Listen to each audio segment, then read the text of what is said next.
Արագ մի բան ասեմ, բա ուր եք, ուր եք են մեծ խոսացողներ են,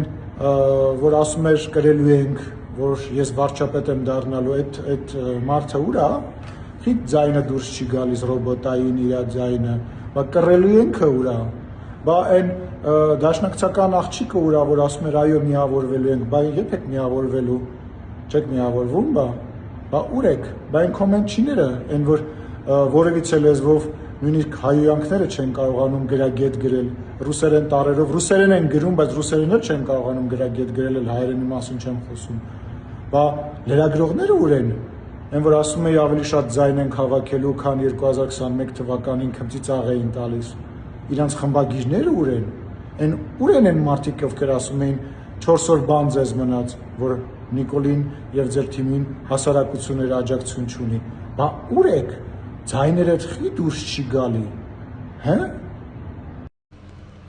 Էդման Մարուքյանը ստիպում է խոսել այս մասին, որովհետև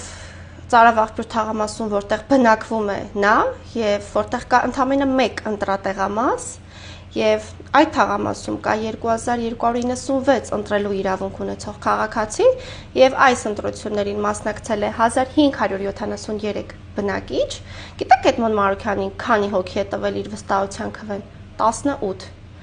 Դե իր ձայնն էլ հաշված կամ հանած 17, որովհետեւ նա էլ է ընտրել հենց այդ նույն ընտրատեղամասում։ Տեսնես ինչու չի խոսում այս մասին։ Կարող է ամաչում է, որ ժողովուրդը կասեն, որ նույնիսկ իր սեփական թաղամասում չի ստացել բարձր վստահության քվե։ Փոխարենը թողնես օր ու գիշեր աղաղակի այն մասին, թե բա Նիկոլ Փաշինյանը ամեն ընտրատեղամասում ինձանից մի ձայն գողացել է։